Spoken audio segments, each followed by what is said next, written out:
All right, now this activity, you don't have to follow along with the video. You have this same information, the same worksheet available to you on Canvas. There's also physical copies in my classroom in the black trays under the window.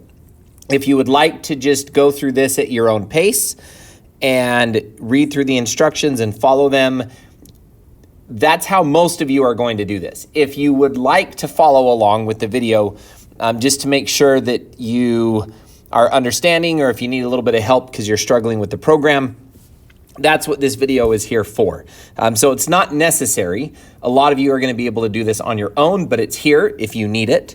So I'm going to try not to read more than I need to as we go through this. But the goal is to learn the fundamentals of using this program called GeoGebra. So first thing you're going to do is to log on. You're going to go to geogebra.org and under Powerful Math Apps, you're going to click on Geometry. So when I go to geogebra.org, it looks like this.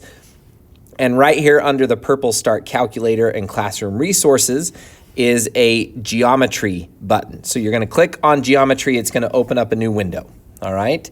On this window, you'll see a few different things. You've got some basic tools over on the left. You've got this cog wheel on the right with different options. Now, I'm already signed into GeoGebra just because it does that automatically for me. But for you, up here in the right corner where you see this big purple T, it's going to be an option to sign in. So step 3 says to sign in. Click that button in the top right corner, and you're just going to sign in with your Google account. This lets you save your work if you can't finish this assignment or any others in just one go. Once you're signed in, up in the top left corner, you'll see this icon. It kind of looks like a stack of pancakes, right? When you click on it, you get a drop-down menu. You can choose to open a file that you've already saved. You can save your file or your construction, or you can download it as like a PDF when you're ready to submit your work. For now, step 5 says to click on Save and change the title to your first and last initial followed by GeoGebra Intro. So mine would look like TR GeoGebra Intro, and you're going to save it as that. All right, moving on to the basic tools. So number 1, on the left side of the screen, you will see a box with 6 different icons under the title Basic Tools. So for me, mine are right here. I've got Move, I've got Point, Segment, Circle, Polygon, Line. I'm going to adjust my bar a little bit just so that we have more space to actually construct items here. So anytime you click on one of these tools, it'll stay selected until you click another. All right, so if I click on the point, every time I click on the screen, that's not point, that was the polygon tool. If I click on point, every time I click on the screen, it's gonna make a point until I click on something else. In the worksheet there, it tells you if you ever find yourself making a mess because you forgot to switch tools, the move tool, this arrow here, is the safest one because it doesn't create anything. It just lets you move objects around so you don't accidentally draw something. You can also hit escape if you're using a keyboard. And it doesn't matter where I click, I'm not going to accidentally create something. So if you ever get stuck and you're just making a mess, click on that move tool and it'll stop constructing whatever it is you have been constructing. So I'm going to get rid of all these points because I'm making a mess. So number 3, once you start constructing objects, we're right here on number 3. There's that undo button that will show up in the top left corner. You just saw me use it. Use this if you find yourself accidentally creating objects you don't want. Click on the point tool. Every time you click on the screen, it's going to place a point and label it for you.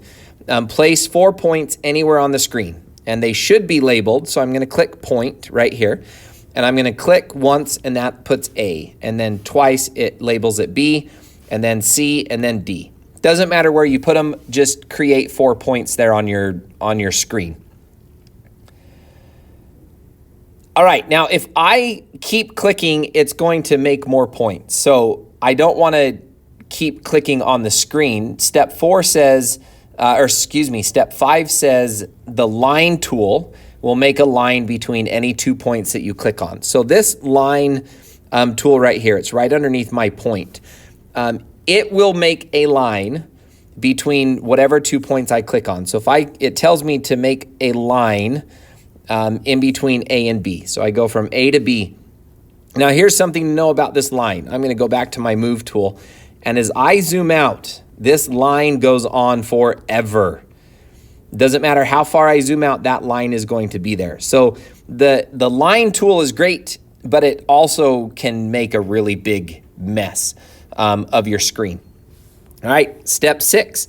The segment tool is going to make a line segment between any 2 points that you click on. So this line ends at the point. So if instead of line, I'm going to click on segment, and it's going to stop at those endpoints. So I'm going to connect point C and D together with the segment tool. And again, notice it doesn't keep going. It stops. So it's a lot cleaner button to use that does a lot of the same thing. All right. Now at any point, again, you can select the move tool.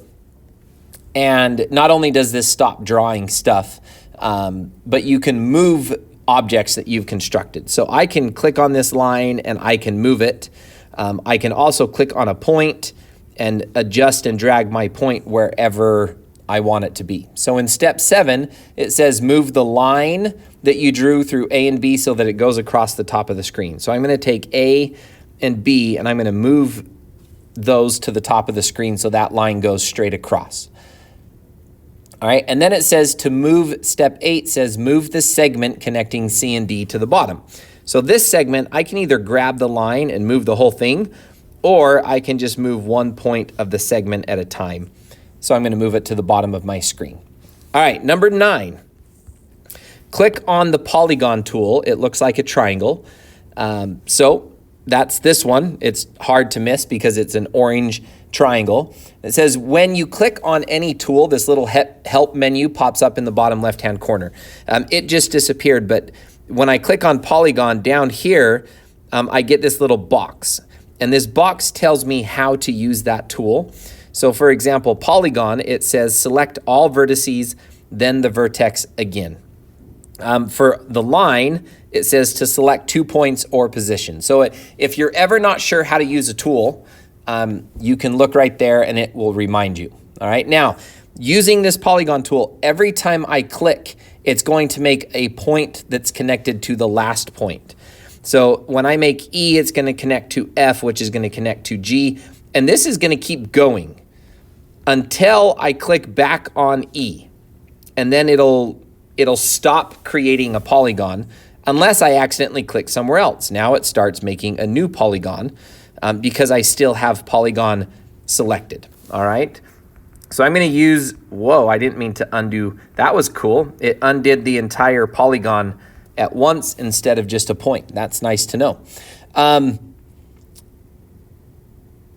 I want you to create a triangle. Step 10 says to create a triangle, and it should label it E, F, and G for you. So you're going to click once for E, and then F, and then G, and then go back to E, and it will finish the polygon.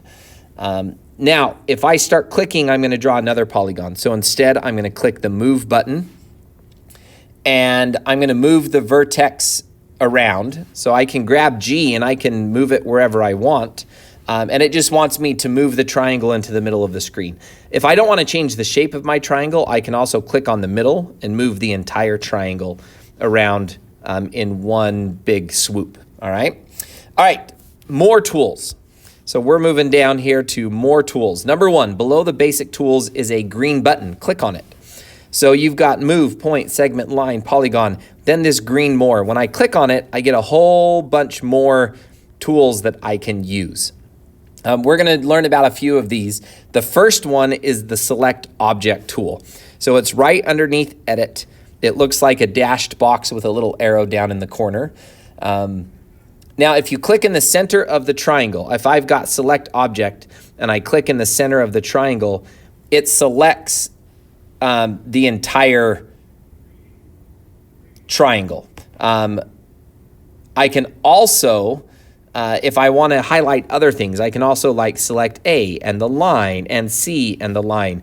It just keeps selecting things every time I click on it. All right, so if I want to start over, because maybe I accidentally selected too many things, I can just click on empty space and it will unselect whatever I had selected. So step 4 says to click on the 3 vertex. Those are the corners of the triangle. So I'm going to click E, F, and G. And when I do that, I get this little small edit menu that pops up with like a paint bucket, a dot, 2 A's, and a garbage button. So the first little tool, this lets me edit whatever I selected. The paint bucket does exactly what you would expect. It lets me change the color of whatever I have selected. So I can change the color of my vertex to be anything. Oh, they're already blue. I can change them to be gray. The assignment tells me to change them to be orange.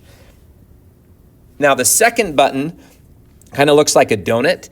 This changes the look of the point. So if I click on that one, I can make X's, I can make them triangles, I can make them diamonds, I can change the shape, and there's this slider bar underneath it that also lets me change the size of those points, of those vertex.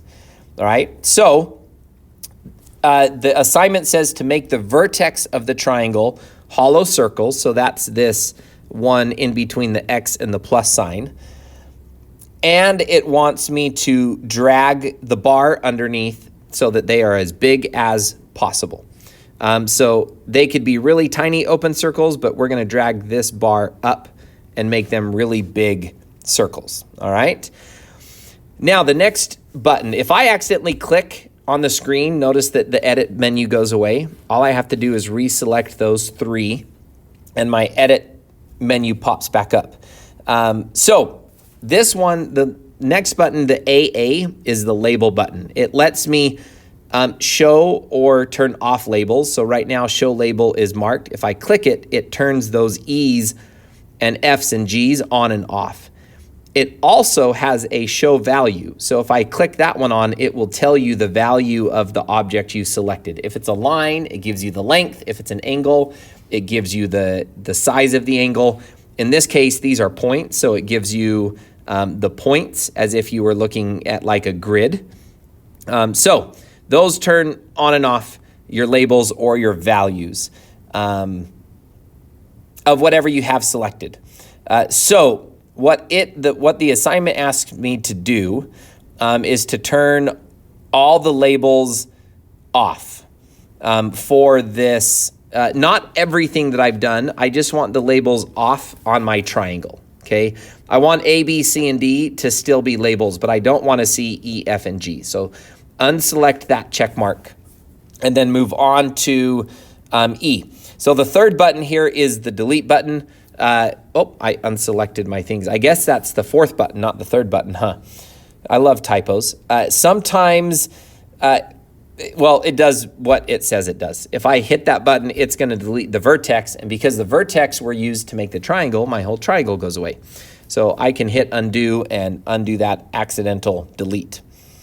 All right, now select the sides of the triangle. So instead of the points, I'm going to select the sides of the triangle. And they'll all be highlighted a little bit. It should be pretty easy to tell that you've selected them. And a new edit button shows up. We've still got the color. That still does what it did before. It changes the color. But this new button lets you change the type of line. So the drag bar will change how thick your line is. And then you can change if you want it to be big dashes or if you want it to be little tiny close dashes or alternate between dots and lines. You can change the shape or the design of the line. So what I want you to do is I want you to change the lines of the triangle to be dashes, and I want you to make the thickness 10. So I don't want the thickness to be all the way up to 13. Use that drag bar and just make the thickness 10, and then change the color to green. So if you accidentally click and unselect them, just select them again and go to the paint bucket, and let's change those lines to color green. All right? Okay. Step 6, where are we on our page here? We are on step 6. Select point B using the Select Object tool.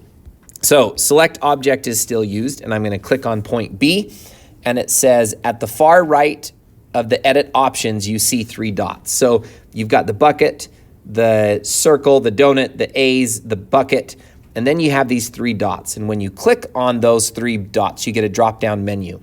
And if I go down to settings, here it gives me a whole bunch of options, some of them that we've already used. But the one I'm interested in is name. Because instead of this object, this point being named B, I want to change the name of this object to be, what does it say in the assignment? I can't remember. Oh, it wants us to change it to be nachos. I'm okay with that. Let's call this point nachos. And then when I close this menu, there's that little X up there in the corner above the cogwheel. Now, point B is nachos. And it's still blue. It's still a point. It just has a different label. The label is nachos, all right? Let's make this object, it says in step 6E to make the new nacho point red and make it a large X. So I'm going to select on my dot tool. I'm going to make it X, and I'm going to make it red, and it wanted it to be a large X, right? So I make it big. Okay, so I've got some orange points, I've got green lines, I've got a red X nacho. Step number 7 says to use the Select Object tool and select the line segment between C and D. So if I go to Select Object and I click this line segment down here at the bottom, and I get this little menu that pops up. Step number 7 is where we're at, right? Make this segment blue and thin. So I'm going to change the color to blue. And the line style, I still want it to be a line, but I don't want it to be a big fat line. I want to make it really thin. So I'm going to drag it down to 1. And now C and D are connected by this really skinny blue line. Step 8, the Show Hide Label tool. I love this one. So right next to Select Objects, you've got this double A that says Show Hide Label. Now, when I click on this, I'll see every object I've created. And it does what it sounds like. Anything I click on will be hidden. So if I were to click on my triangle right there in the middle, and then I click that hide button again, or pick a different button, why? Oh, that hid my label. Come on, go away. Hide my label. There we go. It's not going to hide the object. It's going to hide the labels of the object. So if I click on the line F1, this line E, this line G1, those points E up there. So anything I click on, it just turns it off. The assignment tells me to turn back on E. So if I go, that one's G, that one's F, that one is E. So that label is turned back on. The next one is the Show Hide Object. That's what I started talking about on accident. The Show Hide Object turns objects on and off. It doesn't delete them. It just makes it so you don't see them. So anything I click on, like if I click on the ugly gray line that I made up there, notice how it goes from dark gray to light gray. When it goes to the light color, that means that object is going to be hidden. It's not deleted, but notice if I click on move, now that line's not there anymore. I can move nachos around, but I don't see that big gray line. If I click Show Hide Object again, that line shows up, and I can click on whatever items I want to turn on and off. All right, so we want to hide this line. That's the one that we want to stay hidden. We want that big ugly line to stay hidden, and I'm going to move nachos and A back up here a little bit. Okay. Other important tools, things that you need to know how to use. So we're cruising through this pretty quick. I think we've got a page and a half left. So number 1, other important tools. Under construction section of tools. So let's go back here. We've got basic, we've got edit. If I scroll down to construction, there's a tool called the midpoint or center tool. It looks like 3 dots. One of them's red, the one in the middle. When this tool is selected, any line you click on will automatically have a point created at the midpoint. So if I click on my CD line, it puts a midpoint and labels it for me right in the middle of that line that I clicked on. So we want to put midpoints on all of the sides of the triangle. So my midpoint tool is selected. I'm going to click on this side, and it gives me the point B. This side gives me H. This side gives me I. Now, what's cool about this midpoint button is I'm going to scroll up here, and I'm going to click on my Move button. And no matter what I do to my triangle, those B, H, and I, they automatically adjust so that they are always the center of that line. So they're going to move themselves as I change my object, but they're always going to be at the midpoint of that line. So it's a powerful tool. The assignment part B of number 1 says to change the midpoints to be large purple diamonds and hide their labels. All right, so go back to select objects, select all 3 of these midpoints. We're going to make them purple. We're going to make them, what did it say, diamonds? Large purple diamonds, okay? And it wants me to hide the labels. What happened? I clicked on the wrong button. Label, hide label. All right, so, oops, I accidentally changed that button. Don't do that. That's supposed to be an orange circle. There we go. All right, so if you accidentally change something, easy, fix it back, right? Number 2, other important tools, the perpendicular line tool. So we're right here on number 2. The perpendicular line tool will draw a perpendicular line to the line of your choice. So remember, perpendicular lines, if this is my line, a perpendicular line would be this black one that makes a 90-degree angle, okay? So I'm going to select perpendicular line. The cool thing about this is when I click on it, it says select a perpendicular line and a point. So first thing I'm going to pick is the line that I want to be perpendicular to. So it tells me to click on the line segment between C and D. So I'm going to click here, and notice that I have this perpendicular line that was created. Now, whatever I click on next, that line is going to go through that point.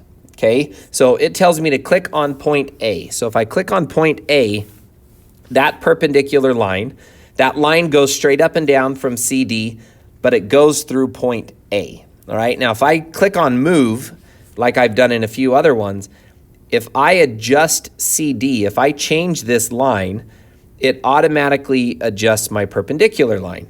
It stays perpendicular, and no matter what I do, it goes through A. Like if you look at it here, it's nowhere near C and D, but it's perpendicular to C and D. And now it's going through the point A. So kind of a cool tool. We're going to use that a lot in the next assignment.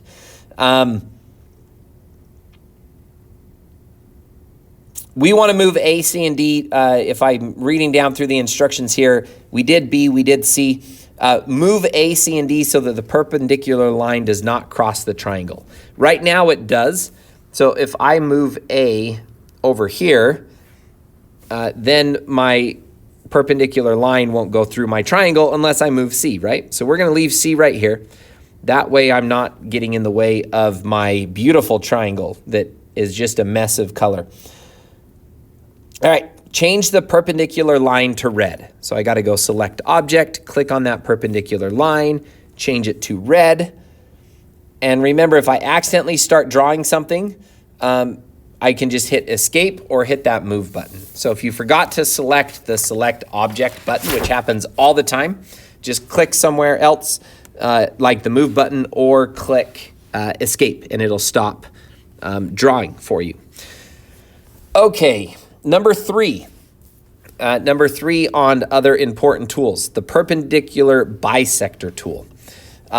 So this tool draws a perpendicular line through the midpoint of a segment. So I don't have to select a point.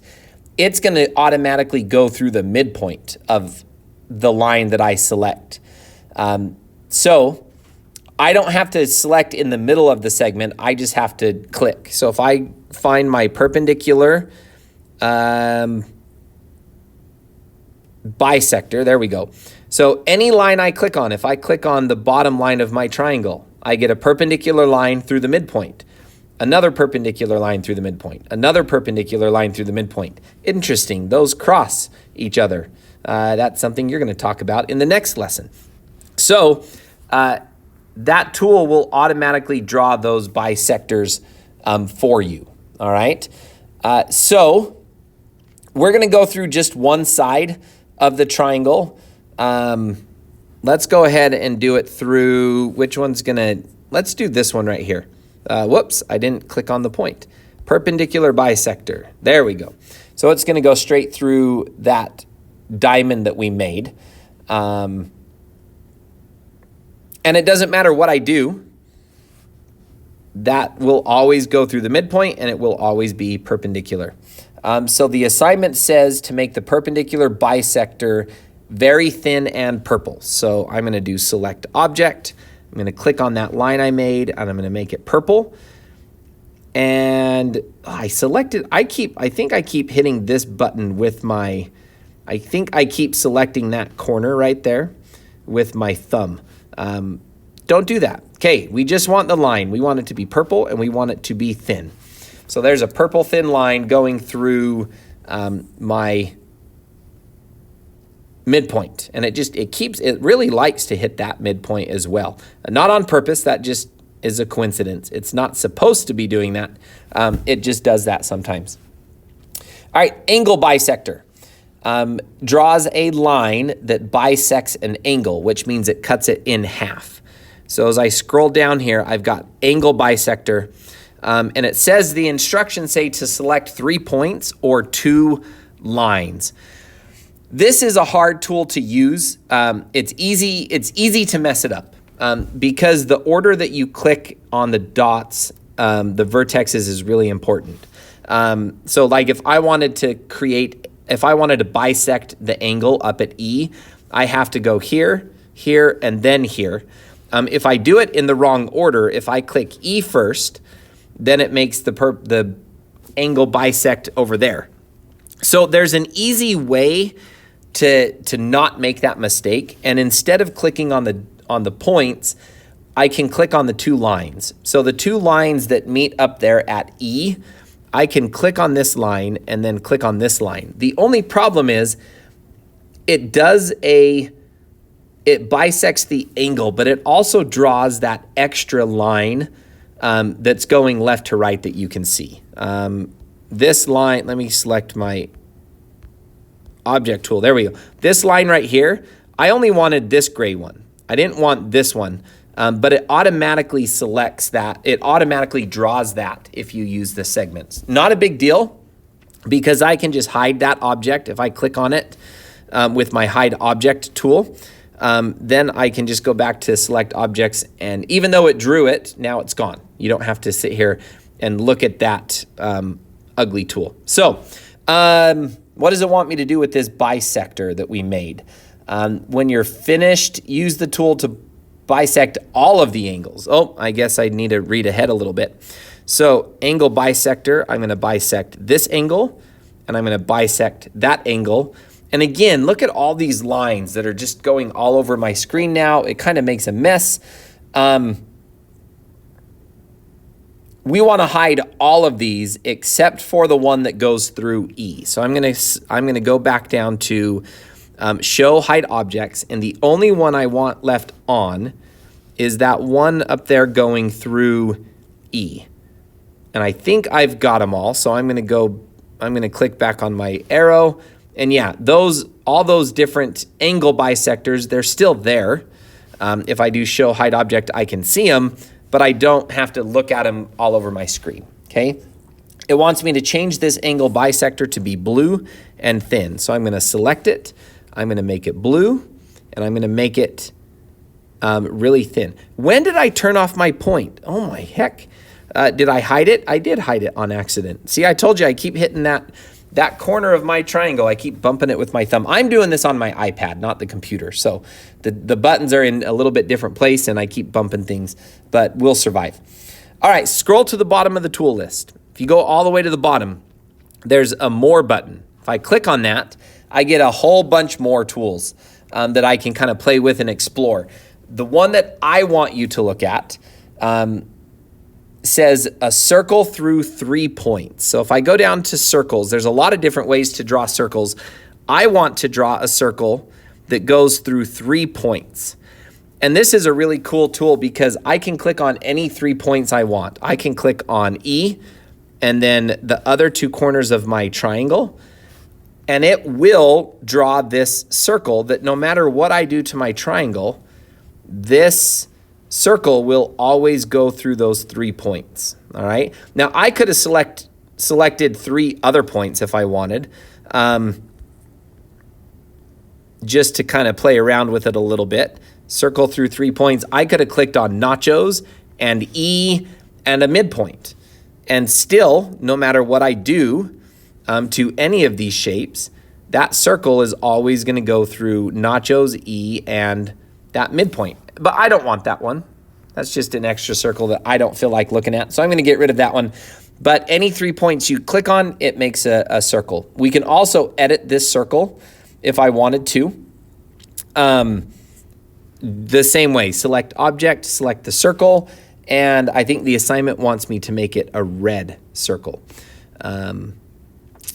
This one is interesting. Underneath the color, there's a slide bar, and that changes how the opacity of the circle. So right now it's at 0. If I drag it up all the way, it makes the entire circle a really thick, dark red instead of just the edge being outlined. I don't want to cover up everything else I've done, so I'm going to leave it down at 0, but it's kind of cool that tool is there if you ever want to use it, all right?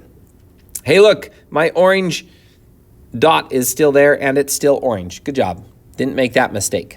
Okay, last tool that we're going to use. It's called the intersection tool, and it's under point. So if I scroll down 2 points and I find intersect, the little help menu down there says select intersections of 2 objects. So any 2 things I click on, it's going to automatically put an intersection, a dot at that intersection, all right? So if I click on the circle, there's one of my objects.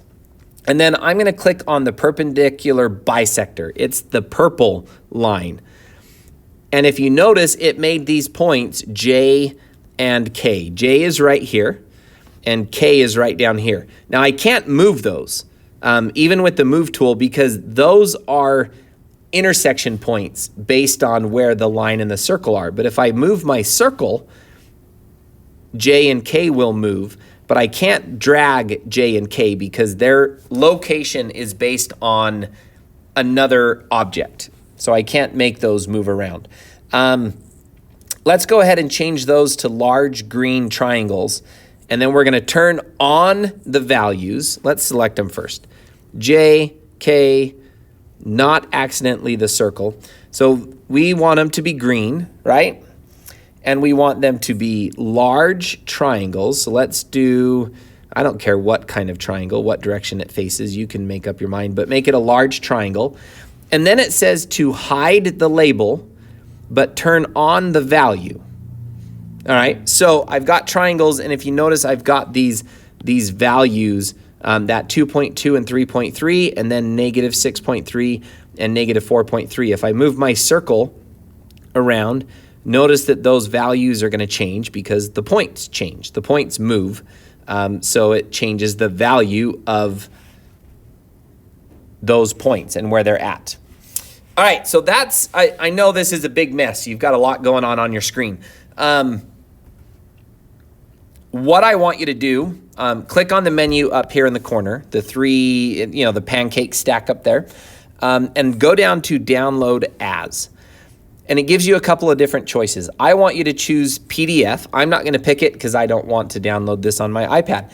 But download it as a PDF. It will download it to your Chromebook or your computer, whatever device you're using. And then I want you to submit this as the assignment that's titled Intro to GeoGebra. I would save. I would also, on that same menu, go down and hit save. And then go ahead and play. If you've got some time in class left, explore some of these other buttons. Once you've printed this, feel free to mess with this program as much as you want and try different things and different tools. But make sure you print this or download this image first so that I know you did the actual assignment before you started playing around. And then take as much time as you want to use these different tools and kind of explore what you can do with this program.